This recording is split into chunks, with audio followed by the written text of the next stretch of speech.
La guerre des pétroliers ukrainiens continue et, pour la première fois, un drone ukrainien a attaqué un pétrolier russe hors de la mer Noire. Cela accroît désormais fortement le danger pour les Russes.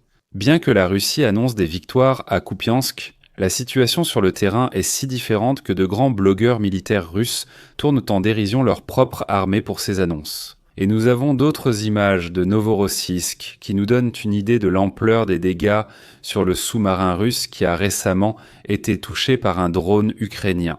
C'est ça. Nous avons également d'autres informations concernant l'aide internationale, mais je dirais que nous allons commencer directement par le rapport de situation. Heili Gerstro dit « Profitez de réduction chez Oli avec mon code ». Le commandant en chef ukrainien, le général Syrski, déclare que les Ukrainiens ont désormais repris le contrôle de Kupiansk à 97%. Cela doit être proche de la réalité. Nous voyons que la partie ukrainienne elle-même admet qu'il y a encore certaines zones à l'intérieur de Kupiansk qui sont sous contrôle russe. Cependant, elles sont isolées. Entre-temps, il existe les premières images de journalistes qui se déplacent à Kupiansk accompagnés par l'armée ukrainienne. Cependant, il apparaît là-bas que le bruit des combats est toujours audible et que des drones continuent d'apparaître de temps en temps. Cela signifie que la ville est encore loin d'être sécurisée. Les Ukrainiens avancent clairement, mettant les Russes sous forte pression. Cela n'empêche cependant pas les blogueurs militaires russes d'affirmer que les soldats russes opèrent tranquillement à l'intérieur de Kupiansk, même si l'ennemi n'a rien à dire. Là-bas, une vidéo géolocalisée à Kupiansk est publiée. Nous avons en plus Valery Gerasimov, le chef d'état-major russe, qui annonce via le ministère russe de la Défense que 19 bataillons ukrainiens auraient été encerclés à Kupiansk. Donc il affirme remporter la victoire sur tous les fronts. Ces informations sont si absurdes que les grands blogueurs militaires russes de Riba s'en moquent, car elles étaient totalement fausses et sans lien avec la réalité. En effet, par exemple, cette vidéo a été géolocalisée dans le village de Tavlichanka, qui se trouve au nord-est de Kupiansk. Et c'est une belle distance si on regarde bien. Ici, c'est Kupiansk. Là-haut, la vidéo a été géolocalisée à l'est de Dvorina. Cela signifie que cet enregistrement a été réalisé ici, dans cette région. Si bien sûr c'est ici Tavlichanka, si c'est bien sûr à 20 km du front, alors il n'est pas surprenant que les Ukrainiens n'interviennent pas pour empêcher un tel enregistrement. Ça veut dire que nous sommes arrivés à un point où l'état-major russe diffuse de pures fausses informations, où une victoire est annoncée alors qu'on subit une défaite. Et les blogueurs militaires russes dont ils tournent des vidéos bien derrière le front pour expliquer qu'il s'agit d'une position de front conquise. Ensuite, nous avons des informations de Crimée. Là-bas, le service de sécurité d'Ukraine annonce avoir détruit d'autres cibles de grande valeur. Ici, un char est filmé par une caméra thermique juste avant d'être touché. Des systèmes radars variés et un MiG-31. La MiG-31 en particulier devrait être très intéressante, car elle n'est plus produite par les Russes et c'est probablement leur intercepteur le plus performant, qui en plus, grâce à sa puissance de moteur, est capable de lancer les installations balistiques aéroportées Kinzhal et leur fournir l'énergie cinétique nécessaire à leur efficacité maximale. Cela suggère qu'un d'eux a sans doute été touché, probablement à cet endroit, puisque seules des images ont été publiées. Dans le passé, nous étions habitués à voir des vidéos qui nous montraient plus ou moins les impacts. Ici, seules les images existent, ce qui pourrait permettre une falsification. C'est assez improbable, mais du moins pour l'instant, nous n'avons que des images qui ne montrent pas nécessairement la destruction de ces cibles dans leur environnement complet. Ensuite, nous avons des informations en provenance de Novorossiysk. Cette image a circulé hier, selon laquelle les Russes auraient découlé plusieurs barges à l'entrée du port de Novorossiysk. Cela bloquerait toute leur flotte à Novorossiysk, mais je doute que ces barges aient vraiment été coulées. Si on regarde bien, pour moi, on dirait qu'elles dépassent encore de l'eau. Et il ne faut bien sûr pas oublier qu'une barge comme celle-ci a un certain tirant d'eau et un certain franc-bord. Mais pour pouvoir regarder vers le haut, la distance entre le franc-bord et le dessous du bateau devrait être suffisamment grande pour couvrir toute la profondeur de l'eau. Et au-delà, il faudrait aussi pouvoir atteindre la surface. Ceci est improbable, car le port a assez de tirants d'eau pour accueillir les navires de guerre. À mon avis, ils servent simplement de barrière physique. Il doit également y avoir un filet anti-torpille devant. Cela permet aux Russes d'empêcher les Ukrainiens de se frayer un passage, simplement en envoyant plusieurs bateaux explosifs à la suite. La péniche constitue une barrière physique sur le passage. Des rumeurs circulent sur l'utilisation de drones sauteurs par les Ukrainiens. On ne sait pas encore dans quelle mesure cela est vrai, mais la théorie au moins est relativement simple. Il suffit de prendre un drone. Ainsi, on accélère un drone sous-marin et on le fait ensuite sortir de l'eau en biais vers le haut. Elle pourrait alors bien sûr sauter par-dessus un filet anti-torpille et ensuite chercher sa prochaine cible directement dans le bassin du port. Si bien sûr j'ai installé derrière le filet anti-torpille de telles barges, qui font sûrement 15 à 20 mètres de large, alors un tel saut devrait être rendu impossible. Cela veut dire que ces barges devraient aussi aider contre cela. Et entre-temps, j'ai également remarqué qu'il existe d'autres enregistrements. Ici, nous avons un analyste qui dit « il y en avait ». Par le passé, ces barges ont bloqué l'entrée du port. Il est donc probable qu'elles n'aient pas été coulées. Cela montre que les Russes prennent au sérieux le blocus du port. Ensuite, nous avons publié ici des images du journaliste ukrainien Sternenko qui nous montrent les dégâts dans le port lui-même. Si nous regardons les dégâts ici, nous pouvons voir qu'il y a des dommages massifs sur la jetée elle-même. Nous pouvons comparer le navire à son jumeau et constater qu'il n'y a presque aucune différence.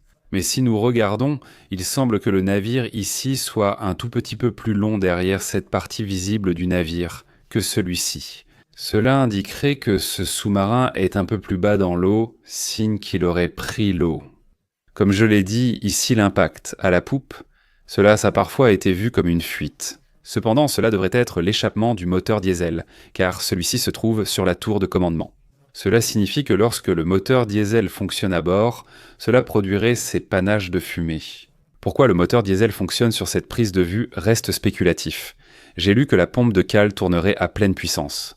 C'est peut-être une explication, mais pas forcément. Mais comme je l'ai dit, le navire essaie probablement un peu plus bas dans le port, mais sans doute pas de façon spectaculaire. Il y a des explications selon lesquelles 2 compartiments étanches auraient été inondés, ce qui aurait entraîné des dégâts. Mais il faut être clair. Si l'explosion a eu lieu à l'arrière, alors l'hélice et le gouvernail ont certainement été endommagés. Cela Espantal a aussi pu causer des dommages internes. Le long de la ligne d'entraînement, qui est physiquement reliée à l'hélice et s'enfonce profondément dans le sous-marin. Selon la direction d'où vient la pression de l'explosion, cela peut donc mettre en danger la ligne d'entraînement. Il faut aussi préciser que si le navire est plus bas et partiellement inondé, cela cause de graves dégâts internes. À cela s'ajoute le fait que il y aurait une affirmation que la poupe du sous-marin manquerait. Je dois être honnête, vous pouvez mettre la vidéo en pause et vérifier vous-même. Je ne peux pas assurer que la poupe manque. D'autant plus si l'on suppose que le sous-marin se trouve peut-être un peu plus en profondeur. Ceci serait en fait censé indiquer une fuite. Là aussi, je n'en suis pas totalement sûr, mais cela le suggère au moins. Nous devons aussi comprendre le sens de cette explosion. Les grenades sous-marines, durant la Seconde Guerre mondiale, étaient jugées mortelles si elles explosaient à moins de 8000 mètres d'un sous-marin. Elles contenaient environ 100 kg d'explosifs, parfois plus ou moins. L'estimation de l'effet de détonation de ce drone sous-marin varie entre 200 et 400 kg d'après ce que j'ai lu. Je ne peux pas juger moi-même. Mais si c'est vrai que nous parlons ici de 200 à 400 kg, nous aurions une distance correspondante plus grande dans laquelle des dégâts importants se produiraient. Un sous-marin classe kilo est certes plus robuste qu'un type 7 de la Seconde Guerre mondiale, mais ici aussi, une estimation approximative reste possible. Si pendant la Seconde Guerre mondiale, à une distance de 8 mètres, cela a été considéré comme absolument mortel, et qu'à 20 mètres de distance, on pouvait s'attendre à de graves dommages sur le sous-marin lui-même. Même sur un sous-marin moderne et robuste, des dommages notables sont attendus à seulement quelques mètres. Il est clair que le sous-marin ne sera pas opérationnel avant longtemps. Non seulement parce que l'hélice et le gouvernail sont sûrement endommagés, que la chaîne de propulsion l'est peut-être aussi, et qu'il a sans doute pris l'eau. Les Russes rencontrent aussi des problèmes de capacité de chantier naval, Sébastopol possédant les plus grandes installations. Pour cela, ils devraient toutefois transporter un sous-marin en avarie à travers la mer Noire, ce qui serait bien sûr une aubaine pour les Ukrainiens. Cela signifie que nous pouvons probablement supposer que ce sous-marin restera au port jusqu'à la fin de la guerre et qu'il ne quittera plus le port d'ici là. Voilà les informations que nous avons reçues de Novorossiysk. Mais il se passe de plus en plus de choses. En effet, nous avons ce nouvel enregistrement des Ukrainiens. Ceci est un pétrolier russe qui a été attaqué en Méditerranée et nous pouvons voir ici les impacts. Il est aussi intéressant que nous ayons des images aériennes, visibles ici en haut. À mon avis, c'est un drone bombardier qui est en train de larguer des explosifs. Regardez en haut, je vais vous montrer. Le voyez-vous planer ici ? Pour moi, c'est clair à cet endroit. un drone bombardier. Là aussi, on pouvait la voir juste au-dessus. Donc cette fois, ce n'étaient pas des drones marins qui se sont encastrés dans le navire. Je ne peux pas encore dire grand-chose sur les dégâts, sur l'ampleur des dégâts. Le pétrolier était probablement vide. Ce sont du moins les informations dont je dispose. Également, bien sûr, dans l'intention d'éviter toute marée noire, ou du moins d'éviter qu'une marée noire inutilement importante ne se produise. Mais ici, une autre attaque a eu lieu. Il est évidemment important de noter qu'une telle attaque comme celle-ci en Méditerranée a été menée soit depuis la Libye, soit depuis la Grèce, ou bien depuis un navire. C'est une nouvelle escalade car les attaques contre les pétroliers russes ne sont plus limitées à une zone, mais désormais possibles partout dans le monde. Et ici, nous avons un blogueur militaire russe, informateur militaire, qui dit « Il est tout à fait possible que la flotte de la Baltique soit la prochaine cible » lors de ces attaques. Donc ici aussi, on voit que, du côté russe, on prend cela très au sérieux. Les Ukrainiens peuvent désormais, de toute évidence, attaquer les navires russes bien au-delà de la mer Noire. Cela ne concerne pas seulement les pétroliers, mais, comme il le craint ici du moins, des attaques contre la flotte baltique sont également envisageables. Et on peut trouver des informations à ce sujet, par exemple, ici, avec le sponsor d'aujourd'hui. Cette vidéo est sponsorisée par Ground News. C'est un site web et une application qui aident à lire les actualités en rendant la collecte d'informations plus simple et basée sur les données. Ground News rassemble et classe chaque jour des milliards d'articles d'actualité du monde entier par thème. Chaque article reçoit une analyse de l'orientation idéologique, de la fiabilité et de l'auteur. Et tout cela pour vous aider à comprendre le contexte des informations présentées. Comme vous le voyez, j'utilise des sources ukrainiennes comme Sternenko et russes comme Riba ou Military Informant. Parce que je veux simplement m'informer de manière complète et parce qu'on ne découvre la vérité qu'en regardant tous les points de vue. Ground News m'aide justement à ce niveau.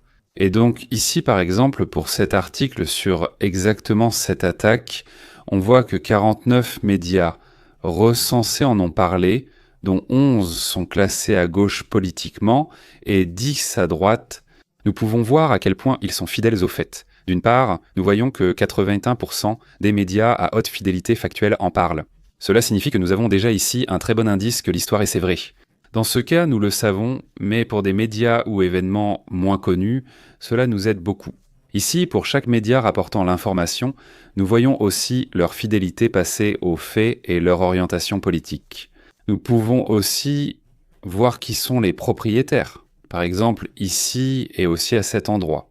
C'est alors pertinent lorsque 13% des sources proviennent du gouvernement. Si un média rapporte quelque chose et qu'il appartient à un gouvernement, nous pouvons bien sûr supposer que l'orientation de l'information correspond aux intentions et aux objectifs politiques de ce gouvernement. Tout cela nous aide, mais on peut aussi comparer les titres à gauche et à droite. C'est alors moins dramatique. Certains reportages ou événements sont cadrés très différemment par la gauche et la droite. Ce que certains appellent un crime, d'autres le jugent légitime. Si nous restons dans notre bulle politique, nous ratons cette comparaison. C'est là que Blind Spot nous aide. Nous avons cela ici en haut, par exemple. Là-bas, nous pouvons voir, si nous suivons une orientation politique, quels médias nous aurions autrement manqué. Voici plusieurs exemples. Le côté gauche mentionne à peine ces deux sujets, traités presque exclusivement par la droite. C'est pareil pour le spectre politique de droite.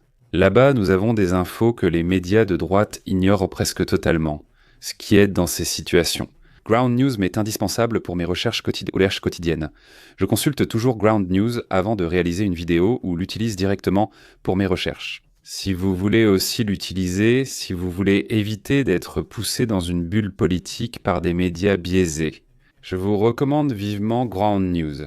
Vous économisez 40% avec le plan Vantage que j'utilise aussi en passant par mon lien disponible via le code QR ou en description. À ce propos, et encore merci à Ground News pour avoir sponsorisé la vidéo. Et maintenant, passons au soutien international. Là-bas, nous avons les informations venant de la Tchéquie et de la République tchèque. La société STV Machinery a commencé à fabriquer des véhicules BMP-1. En Slovaquie, si je comprends bien, le groupe STV possède des entreprises mêlant en Tchéquie et en Slovaquie. Ce n'est donc pas une contradiction. Il est intéressant que des BMP-1 y soient remis en état. C'est le premier véritable véhicule de combat d'infanterie de l'Union soviétique. Il a au moins 60 ans probablement, de la fin des années 60 ou début 70, il est remis en service. Ce qui est intéressant, bien sûr, c'est qu'il est modernisé, des techniques de fabrication modernes sont utilisées et des matériaux modernes sont employés pour mettre le véhicule, pour ainsi dire, au goût du jour.